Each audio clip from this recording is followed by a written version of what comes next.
we just go in there and can we just refurbish it? We cannot without cost. There's a lot of code challenges to that. We have to make it ADA compliant, so it's not just like turn the switch and fix, you know, a couple leaks here or there. It's a lot more than that. So we will actually have a presentation. Deputy Chief Beavers will give off, and then City Manager Coleman will hear. We also have Councilmember Britton. Councilwoman Tukert is under the weather. Councilmember Pollock and Mayor Sladek had other commitments tonight and weren't able to make it. We also have our Police Chief Coleman over here and Deputy Chief Foley.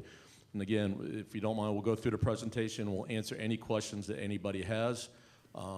This is obviously an open forum. We want to answer your questions and do everything we can to explain the situation and answer the questions as best as we can. So, Deputy Chief, you take it over. Thank you. Councilmember Britton, would you like to say a few words to start? I'll prefer to just wait till the question answers. I will say that this is on the referendum along with the penny sales tax, and both of those needs are valid. We do need the penny sales tax for our roads and infrastructure, as well as the referendum we're asking for the police station. The needs will not go away no matter what, so we've got to work out some way to implement this need and go on from there. So I'll wait till the question and answer section. Okay. So just to reiterate, thank you guys for coming, and for those folks at home watching on YouTube, thanks for joining in.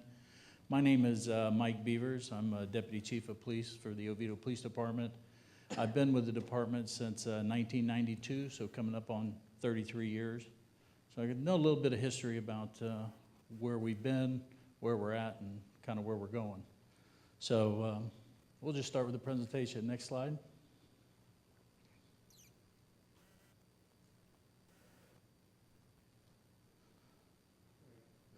So a little history, population of the city of Oviedo. You can see from 1988 to present, we've grown quite a bit. When I started in '92, the population was around 14,000. And you can see by the chart, the trajectory shows we're steadily increasing, and it's projecting by 2038 we'll be somewhere around 50,000 people. And with that, you know, anytime you have growth, you need to expand the services in order to maintain a certain level or standard of service. Next slide. A little history of the police department and the personnel there. So from the previous slide, where you could see that there was a sharp increase in staffing throughout the years, around the 2012, you see the dip there. That was around the time that the city decided to outsource our dispatch services to the Seminole County Sheriff's Office. So those folks who were dispatching for us, working for the city of Oviedo, were all transferred over who wanted to the Seminole County Sheriff's Office, and they've been dispatching for us ever since. So just prior to that, you can see that our staffing level was at 83. We dipped down for a few years, and now we're currently back up to a total of 83 personnel in the police department. That includes sworn and civilian staff. We're 75 sworn, or authorized to be 75 sworn officers, and 8 civilian staff. Next slide. Actually, Chief, if we could, Patrick, could you go back to the population? And one of the things I wanted to point out was that in 2010, our population was 33,342. And our current population is 41,939. If we go to the next slide, you can see that our staffing has not changed, even though our population has grown since 2010. But in 2010, we had 83 positions, and we still have 83 positions today. And so, I mean, that's one of the things that the police department hasn't been able to grow as the city has grown, because we are limited because of the building that we have. I'll turn it back over to you, Chief. Thank you. So just a little more history here of the Oviedo Police Department. You see in the top picture there the old memorial building, which was, some of you may remember, the building that was downtown before they started the road widening project. There used to be a fire station downtown. Then right next to it there was that little light green building that was called the memorial building. before it was the memorial building, it was the police department. That was a little before my time. I think they vacated that in 89, 90. So I didn't get the pleasure of working inside that building, but I've heard stories about it. So at that time, they didn't have like a proper holding facility for prisoners, and so when they wanted to, or if they had an arrestee and they wanted to process them, they would bring them into the police department. There was a bench along the wall, and next to that bench, there was an eye bolt sticking out of the wall, and they would just handcuff the guy to the eye bolt while they completed their paperwork before they transported them up to the Seminole County Jail. And that space at the time was just a little over 2,300 square feet. The size of the department back then was probably 12 to 14 total sworn officers and dispatchers. We occupied the new public safety building, what's the police department today, next door in 1990. We started out, or that building started out, or was designed to be a police department, a fire administration, and a fire department. So when we first occupied that building, you can see the police department had a total of about 6,800 square feet. In 1998, they built a new fire administration building out on County Road 419 behind the fire station that's there now. Once they vacated that administration side, the police department was able to take over that office space, which gave us a few thousand square feet more, which gave us then a total of 8,600 square feet. Mike, who's the gentleman in the middle on that picture? Oh, that handsome guy in the middle there? Yes, that handsome guy there. Yeah, he's in the room. He's hiding behind the mask tonight. That was Sergeant Coleman at the time. Yeah, that was then Sergeant Coleman before he was promoted to lieutenant, and then eventually on to deputy chief. The two gentlemen on either side, they've since moved on and retired. The gentleman on the right now works for the Sanford Airport. He retired from us and then took a position out there. So, but go back to that previous slide for just a second. I know it's not on there, it'll come up a little later, but just to kind of finish the story of that slide.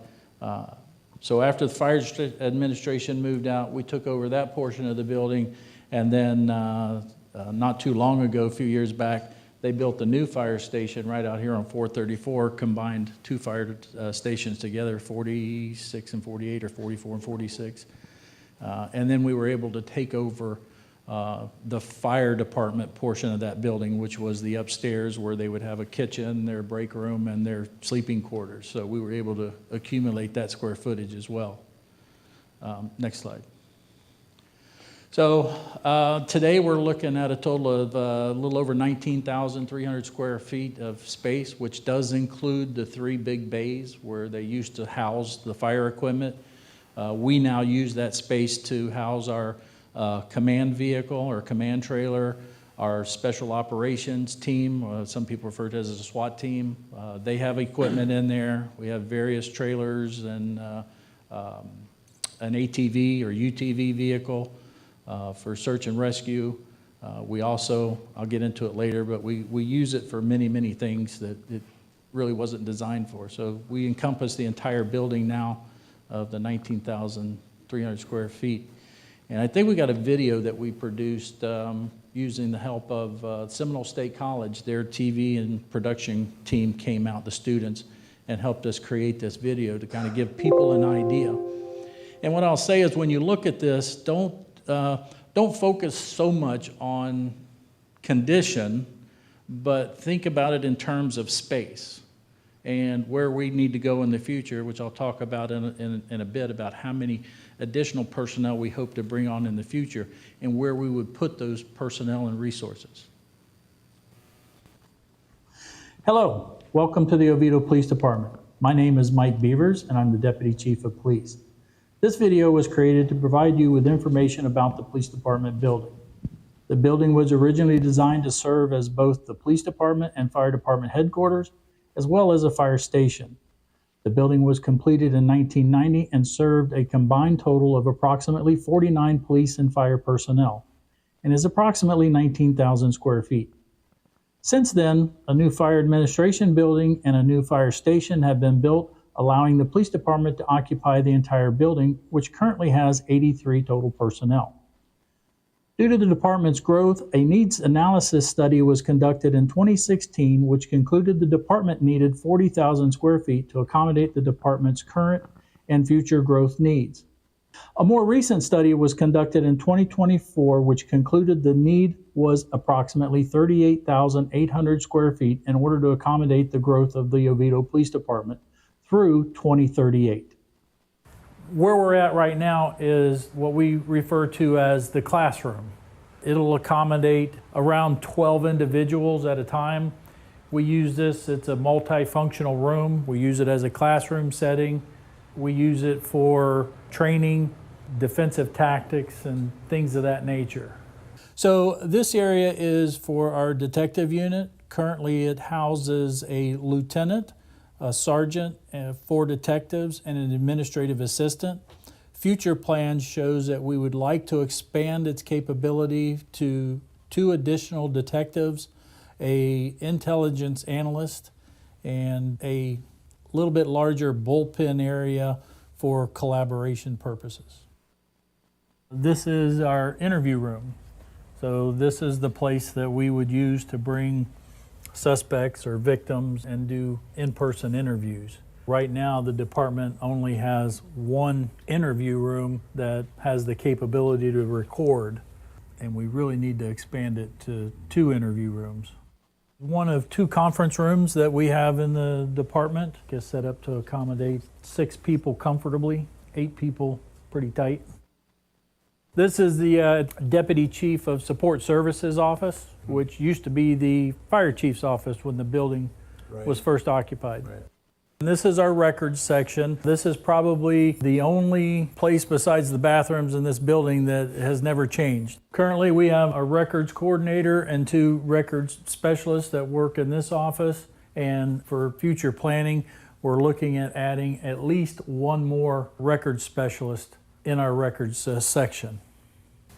This is our property and evidence section. So anytime we have evidence that's collected from a crime or property that's been seized or abandoned or anything, it gets checked into this area here. So within this room, we have evidence of crimes. We have another little doorway there.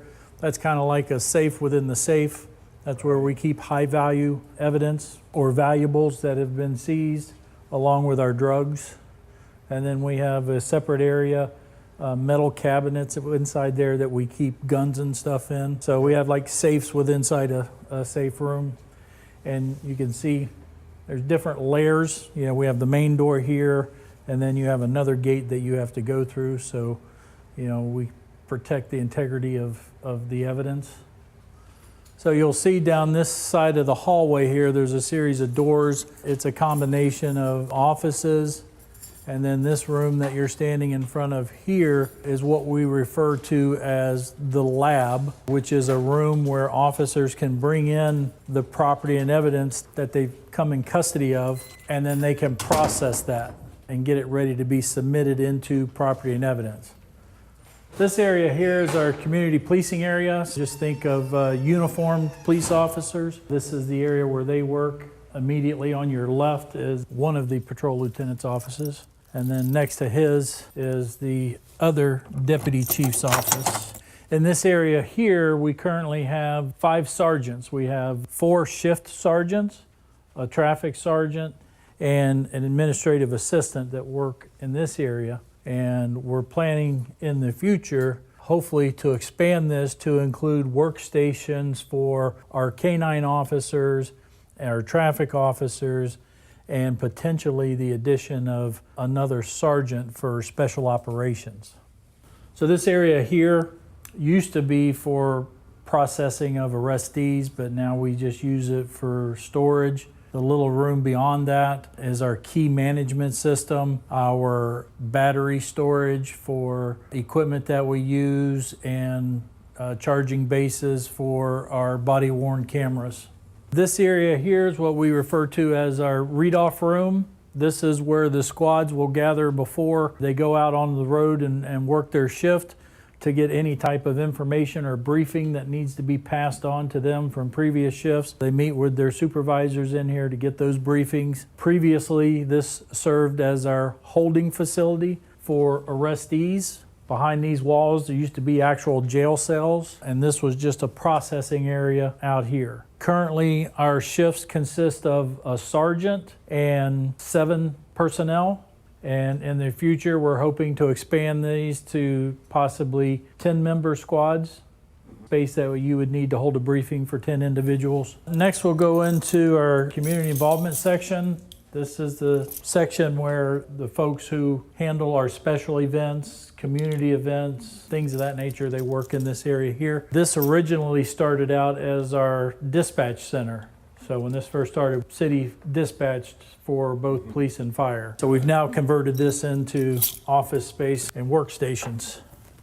And you'll see in this area here too, currently we have 2 workstations that are set up for community involvement. We have a lieutenant in charge of community involvement, we have 2 sergeants, and we have a total of supposed to be 11 officers. Some are school resource officers, so they're assigned inside a school each day, but there's supposed to be 2 community involvement officers that handle our special details and special events and things of that nature that would require workspace as well. We'd also like to be able to provide workspaces for the SROs should they need to come to the police department and follow up on any cases that they're working or reports that they're completing, and currently we don't have that space. This area over here has always been the police chief's office, or suite, we'll refer to it as, because his admin works in there. So as you come in, you'll see his administrative assistant, or coordinator, works here. He has another small conference room. Right now we have the command staff, which is the chief, the 2 deputy chiefs, and the professional standards lieutenant. And then on some of the meetings, we'll invite the rest of the management staff, which are 5 more lieutenants. And then we're planning in the future again for expansion, so there may be as many as 6 or 8 lieutenants. You can have anywhere from 9 to 12 people that he would want to have a conference with. Right now, this space really isn't conducive for that. It gets a little tight in here. And then our training unit is back in here through this door, which is what used to be what they call the bunk room. So this room used to be filled with beds, and this is where the firefighters would sleep. So we currently have a sergeant and a training officer that works in here. We're currently scheduled to bring another or a second training officer, a 3rd individual into this unit, with again plans for expansion in the future. So when we hire new officers and they go through their orientation phase, which consists of approximately 3 weeks, where they're sitting down, they're reviewing policies and procedures, and they're getting training and certifications that they need, they'll work out of here as well. It can get a little tight in here sometimes. Okay. So this is what used to be the fire department. Once they built the new fire department, we took over this space. We kept the kitchen that they had, so that we can use it in the event of hurricanes or major events where we're required to shelter in place. We can at least provide hot meals for the officers and a break area there. So this is our rolling asset storage, what's formerly known as the fire base. So you can imagine they used to keep fire trucks in here. Now we keep our rolling assets in here. It also doubles as an area where we can do physical training and defensive tactics training.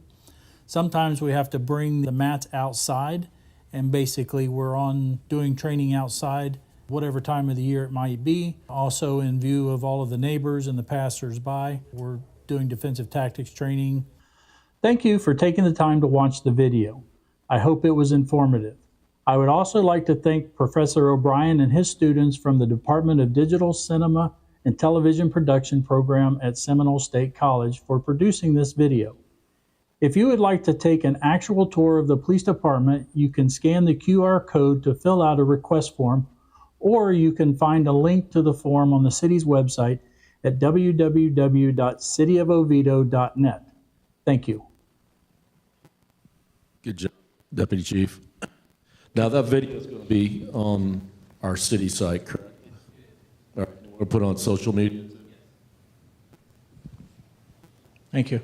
So moving on, in 2016, there was a needs analysis study done.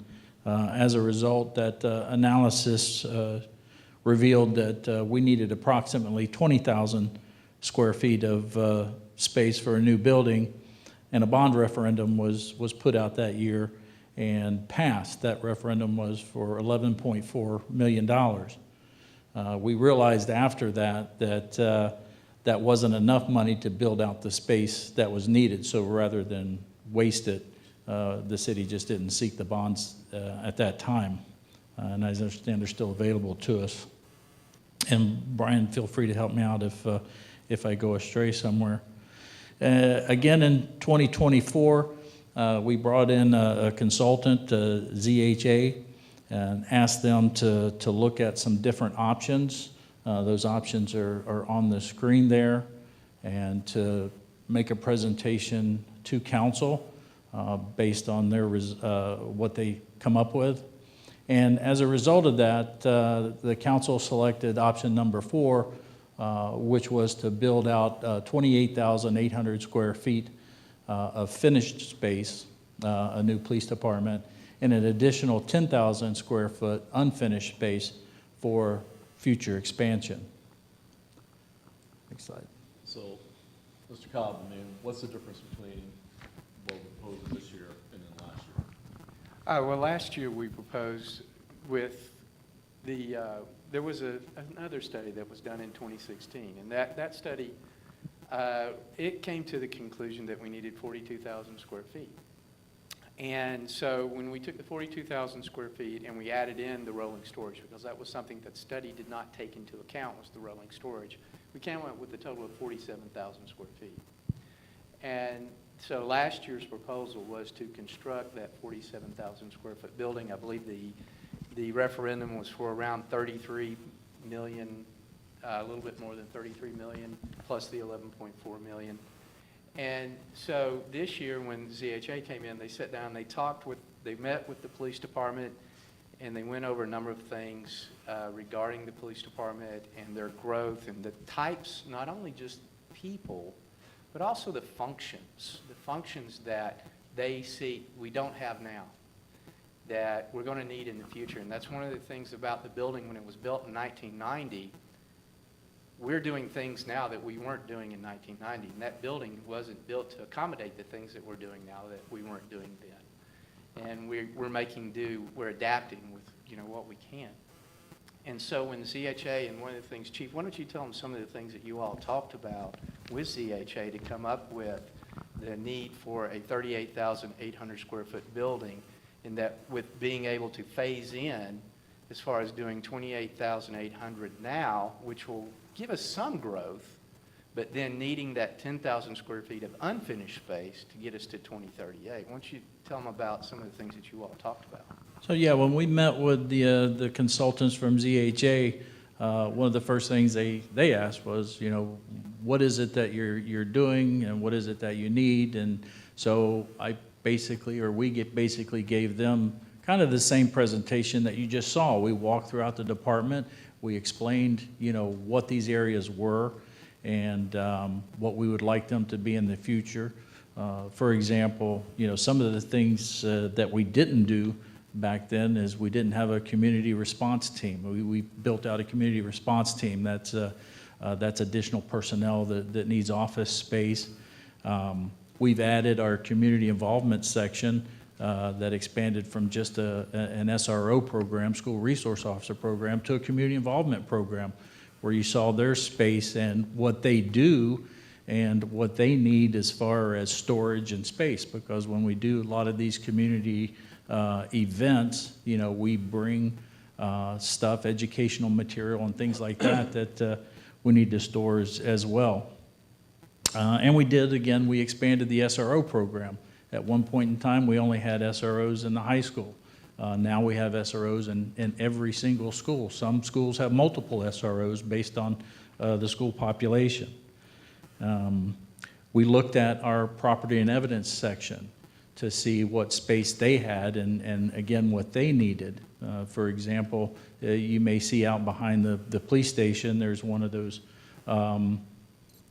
prefab buildings that we had to purchase to store some of the supplies in there as well.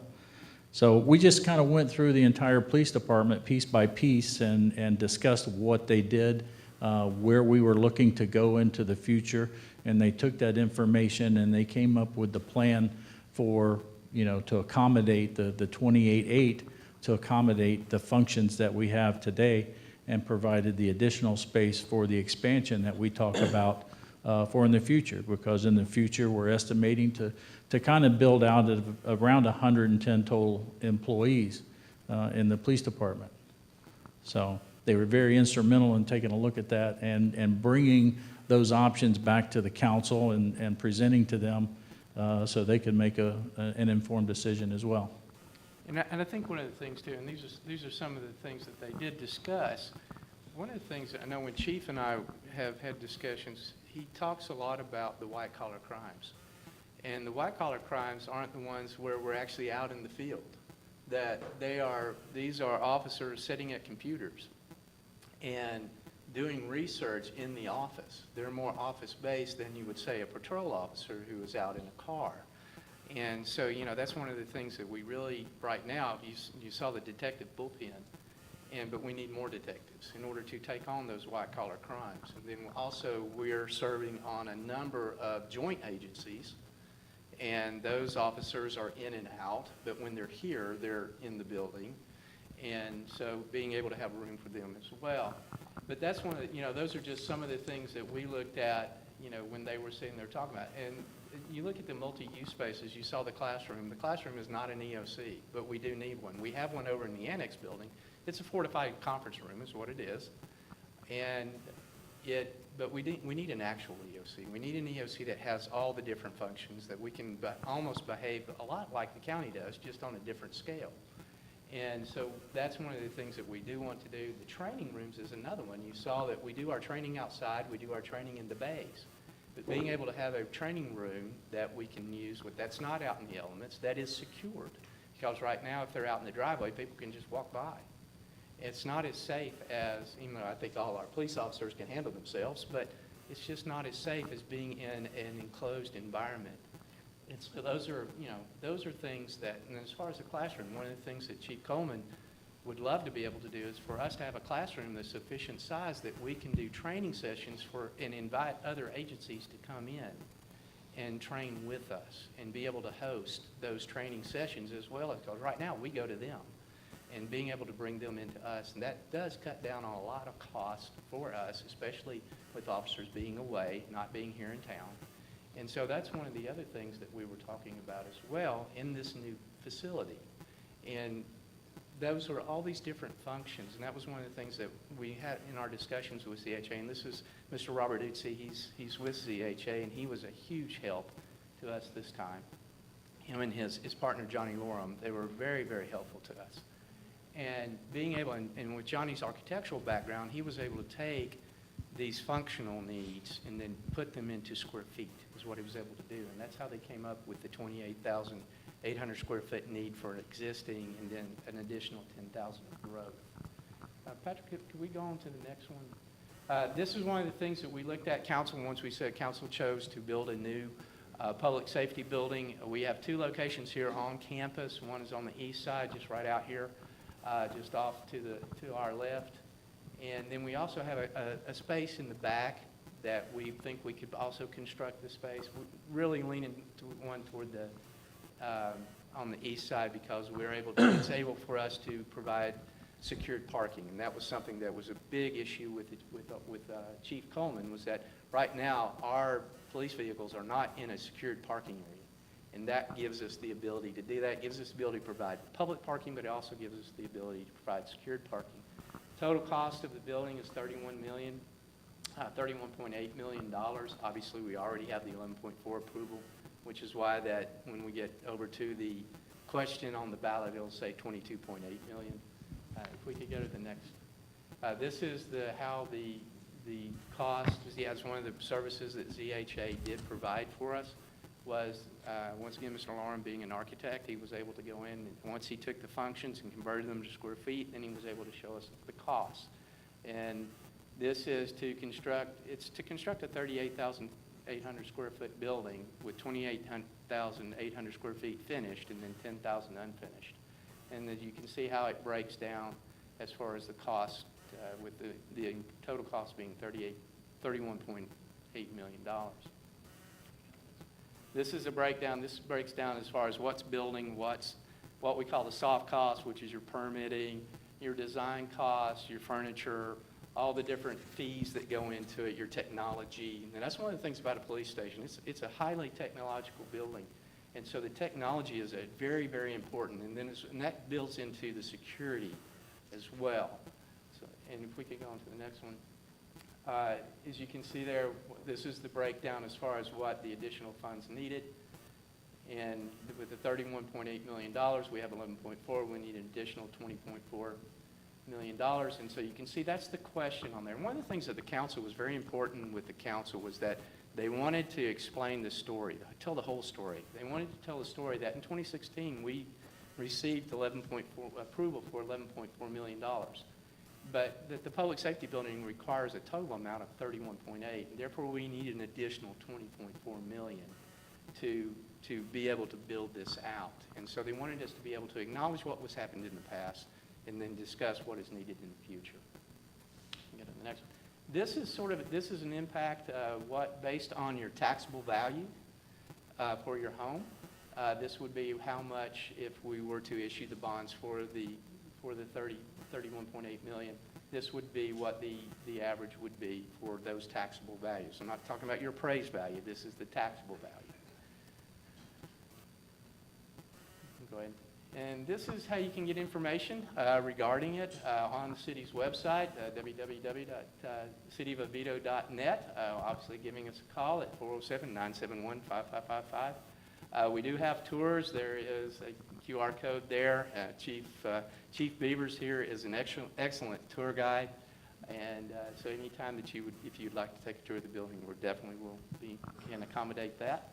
And you can make an appointment to do a tour. We're also offering tours tonight. I don't know why I keep cutting out and out. So one of the things I want to point out, if we could go back to the square footage, dollars per square foot. So I know a lot of pushback the last time was people were saying how much we were spending on dollars per square foot on this building. We did go back, and thanks for the help from ZHA. They did look at a lot of municipality buildings, and this is the average, I believe, right, that we're looking at here for $550 per square foot, and then $380 for a shelled space. So those numbers compared to other numbers without the state for municipality buildings, whether they're a public safety, fire station, whether or not it's a police station, with city halls too, and libraries. So this is a number that we felt comfortable with. That's the number that was used, and that's how it came up with the costing that we have. So it's not like building a house. It's completely different. There's a lot more that goes into it. We do know the city of Castleberry built a facility that was not as much, but at the time the code allowed them to get away with a lot more. The code has changed for the state for building a public safety building, which means that we cannot do some of the things that Castleberry did, which again limits us to what we can do. So at this point, Councilmember Britton, did you want to say anything? No, I think that pretty much covers the requirements. They are what they are.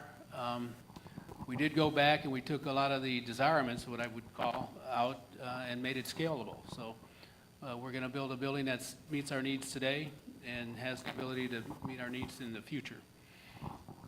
So this whole meeting is taped and will be on YouTube. So if you have any friends that you want to explain that that didn't see it, we'll have it out there. We will also offer tours tonight. At this point, I guess I will open it up to anybody that would like to ask a question or a comment or anything along those lines. If there's anybody here that wants to do that.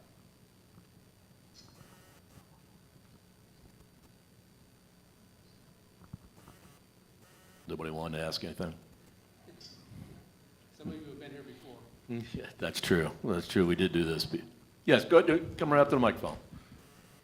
I just have a quick question. So it's also going to accommodate as a location when we do have hurricanes, or it has to be a certain type of building to accommodate winds and, I mean, it's, like you said, it can't be a typical building, like a library Right. or I shouldn't say a library, but No, I right. just want It ca- that, it- because I know that's on everybody's mind right now as far as public safety as well, but since these folks are out, usually sometimes not in the best conditions, but also that they have a place that's very safe. Yeah, Yeah. not only windproof, but it's got to be secure from ballistics. You know, it's got to be a secure facility. We're not in the 1990s anymore. We're post 9/11, so we've got to meet some of those security requirements, which is, to me, very important to have a secure parking lot.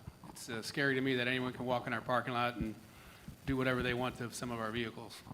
Yeah, because you can just go behind the police building right now and our vehicles are lined up out there. I mean, it's not the best situation to have. We've been very fortunate, nothing's happened, but it's only going to take one time.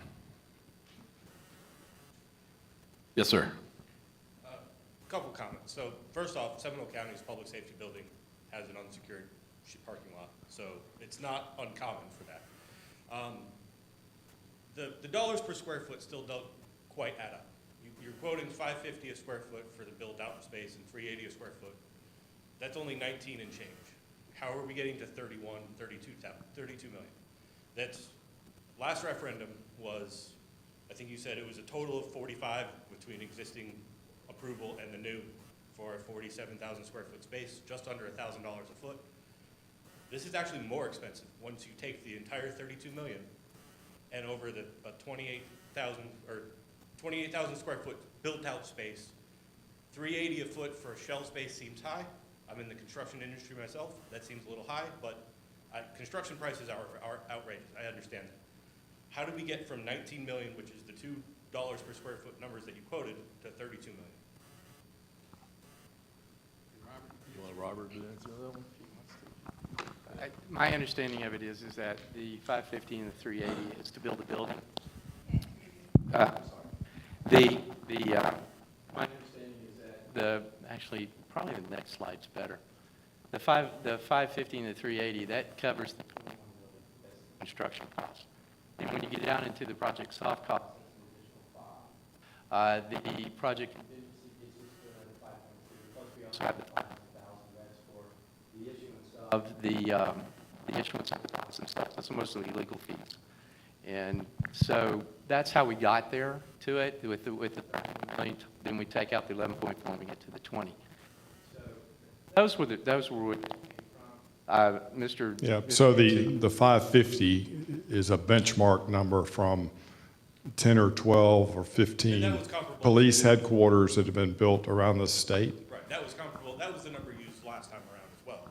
But that was the first number, but then it ballooned to almost $1,000 a foot, which is where it's at now as well. No, Once all of the other stuff was added in, it was, I mean, the building cost is, we're budgeting 550 for the new building because we want to be responsible in establishing a budget, right? And we're using 380 to build out the shell space that's going to be part of the overall structure, right? So that's the construction cost. The soft costs, everything below the line, are for the, the design fees, the equipment, all those other things. understood. But so the all-in, it's still almost, it's $820 a foot, all in. When you include soft costs, the contingency, all of that. $820 a foot is really the number that we're looking at. Last time around, it was, all in, it was about $950 a foot. So it really hasn't gotten that much cheaper, and we're getting a smaller building, and we're not building out a quarter of it. Yeah, I mean, the construction costs are competitive and they're benchmarked, right? The other costs, we don't have any control over. But, we're doing these studies for a lot of municipalities around the region, and a lot of them have legacy facilities like they have here in Oviedo, They're inefficient. From a recruitment and retention perspective, it's not good if you want the best of the best to lead your public safety. I attended the last public meeting for the previous referendum. The $550 a foot that was quoted, that was the full-blown construction cost. That wasn't just the building cost. That was the all-in, including design, including all of that. The $550 a foot that was quoted, that was what they were actually building. That was the final budget number that was used for some of those buildings. Yeah, I can't speak to that. The one outlier at the time was in the $750 a foot range, but that was a much bigger, that was a 100,000 square foot, 150,000 square foot building, which is a different scale. Well, what I can tell you is that we're involved in a lot of public safety facilities being built around the state, and these numbers are in line for budgeting purposes. Now, we can artificially put lower budget numbers out there, and then when you go to build the building and equip it and everything, then you're over budget. So we're just trying to be responsible on behalf of the city so that you have enough budget available to get it built and all the equipment and everything you need.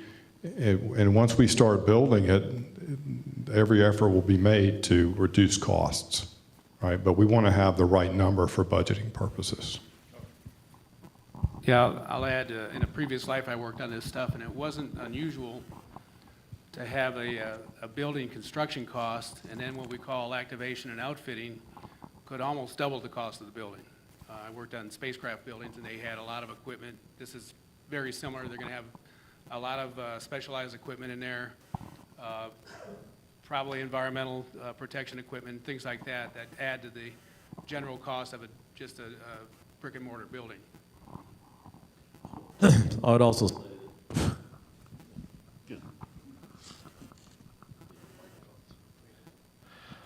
say too, I mean, let's say this doesn't pass this year. We still have to do something. The situation's not going away. So if it doesn't happen this year, we've got to come back again and figure out something else to do. And it's not going to get cheaper. We should have probably done something back in 2016 when we got the first one. We didn't. I mean, it's water under the bridge, hindsight. I mean, some of us were here, some of us weren't here. It's nothing we can do about it. But this time around, it's like, and I know there's some people think, well, why do you put it out this time? We got to do something. The situation's not going away. It's only getting worse. We got to do something. And if it doesn't pass this time, we will come back again and come up with another solution to try to how do we address this. And it won't get cheaper. I think, as you mentioned, you're in the construction business. Nothing's getting cheaper right now. You know, whoever becomes president, nothing's going to get cheaper.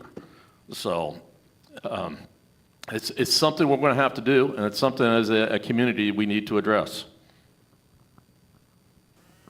Was there any comments or questions tonight?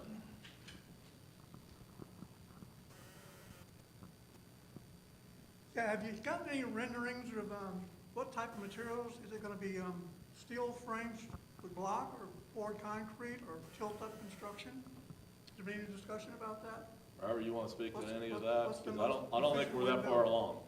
I mean, we basically are using budgeted numbers from what other facilities around the state had done and was trying to get to a budget number, but we haven't gotten even to the point of even spending money to do renderings or designs yet. And my thought is, there's numerous general contractors in the area here. I still think there should be get a coalition of builders, general contractors, and get their input, what they think they could build with a square foot. Just the structure, not all the inner workings of it, just to get an idea what we're talking about. I think we should involve some of the local general contractors to participate. We did that. We brought in one of our, actually an Oviedo-based construction company, Ovation Construction, and they brought in their people that do cost estimating, and they went throughout our entire building, and we talked to them about a number of things. One was how to renovate, and then we also talked about what if we built new, and they looked over the numbers that was provided by ZHA, and they concurred with it. So we did do that. We didn't go out to multiple ones, but we did use one that is based here in Oviedo. Robert, I forget the term, I use design build, but what's the term we were going to use where we would bring the contractors in early on in the design and work with them through the construction process? So, I mean, to your point, sir. Yeah, construction management at risk, yeah. So these are 11 public safety facilities that have been built in the region over the past 8 years. These are actual costs. So we took averages to come up with a reasonable cost per square foot that would be appropriate for the budget for this. Once we get to the point of designing it and going out to hire the contractor, it'll be a highly competitive process. So you'll get to we would imagine that you'll get to a number lower than 550 once we actually go buy the job. But in order to establish a responsible budget, we use this benchmark approach, right? So. Was there any other comments or questions tonight? Yeah, go ahead. I'm sorry, but I just want to say, I do remember that memorial building, and in the 80s, okay? So I just want everybody to know that this community has drastically changed, okay? It used to have one stoplight, okay? Just one stoplight, Oviedo, and it has just exploded in population, and we have to have an adequate facility to accommodate this population that is increasing. And I know, like everybody says, every day, inflation, things get more expensive. But for the safety of the community around us, Oviedo needs this facility greatly. So. Great, thank you. I had an opportunity to visit that building back in the 80s when I was in college, and if you ever watch the old Andy Griffith shows, that's what the old police station used to look like. They had a desk and a bench in the back and a couple of desks. That was it. Andy did have jail cells, though. Yeah, but he had Otis. He did have Otis, yeah. But, ma'am, to your point, not only has the look of the city changed, but policing in general has changed as well. Police departments serve as a lot more nowadays than what they did before. Before, that was just a place that the officers went to, and that's where they stored their material. But with as much as we're trying to get involved with the community and be more approachable and everything else, we need a facility to help facilitate that as well, which is part of the design of this. Part of the multi-use building or rooms that we would have would be available for public to use, where we could host some events and kind of alleviate some of the fears and concerns that people have for law enforcement. And what is the number of white collar crime, which is also like scamming? It's increased a lot, hasn't it? Dramatically. Fraud cases, identity theft, and those type cases have just skyrocketed. I would say that they encompass I won't say the majority of, but a big percentage of what we investigate now, because it's a crime that people can sit at home in their underwear on a computer and commit. And they're tough to investigate as well, because they could be sitting in India or Brazil or wherever and commit those crimes to folks here in Oviedo. So. Yeah, and I think that was one of the pushbacks last time too, is people were saying, well, they should be in their cars. They should be out patrolling. Well, again, the crimes are changing. As you're saying, white-collar crime, scamming, fraud, identity theft. That's not something you can sit in a patrol car and drive around and look at. That's where you need, detectives that are doing investigations on that, and that's why they want to try to increase that amount in there, and that's part of the reason why they need additional space. One of the other things I think is still in there is we talked about canines. Right? Is the canine room still on the initial plan?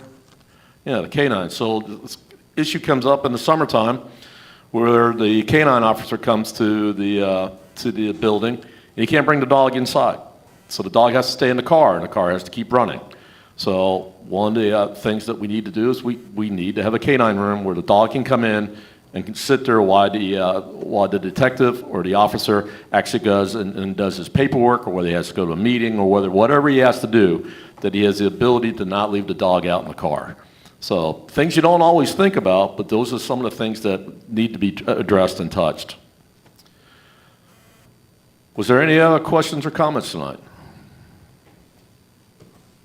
I'd like to just make one more comment. As you saw in the video, we showed you the interview room, the one and only interview room that we have set up that has audio and video capability. We use that room when we bring suspects in, when we bring arrestees in. Unfortunately, we also have to use that room sometimes when we bring victims in. You know, it's not really a welcoming space. And if somebody comes into the lobby and they want to report a crime, most of the time they're standing there in the lobby or just outside in the front with the officer giving their statement, you know, sometimes pretty graphic stuff that they're reporting. So, you know, part of it is to have, you know, rooms within the facility where you could bring someone in, conduct an interview where they feel comfortable, you know, to spill the information that they have that, again, that can be very, very personal and very, very graphic. And that's a great point. I mean, what do you guys do now when you have the victim and the suspect in the building at the same time? Well, we'll have to keep them separated. Sometimes we use that classroom that you saw to stage somebody, but they have to be accompanied at all times by an officer. So, I mean, once that room's occupied, especially if you've got a suspect in there, you're not bringing anybody else in there. And then you run the risk also, if you're escorting victims around, you know, them passing each other in the hallway. So little nuances like that, and I know I didn't probably hit everything that I should have hit. I'm kind of better on the fly if we get inside the room and inside the building over there and you ask questions. I can expand on that, you know, forever and a day.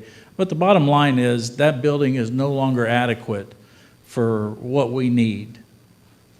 We are busting at the seams. It's tough for us to ask for additional personnel because we just have no place to put them. You know, patrol personnel, yeah, they spend the majority of their time in their car, but again, they do need to come to the station from time to time. We need to provide adequate workspaces for them in there so they're not sitting in the car all the time. And right now, we just can't do that. So I guess at this point, if there's anybody that wants to take the tour tonight, we'll run a tour tonight, and that includes the folks from the media too. If you guys want to go over there and go through it, we're willing to give those tours tonight. I know a few of you were here last year. You probably already did the tour. You're welcome to walk through it again if you like. Again, we're going to put the video out that Seminole State did, which they did a great job giving you kind of a visual of it. But is there anybody here that wants to do the tour tonight? Fantastic. All right. So that's great. So Deputy Chief Beavers here will be leading the tour over there. Fortunately, it's not a long walk and it's not raining. So we thank you for everybody that came out. If there's any other questions you want to ask up to the side, we'll stick around for a while as well. Our consultant will be here too if you would like to ask him any questions.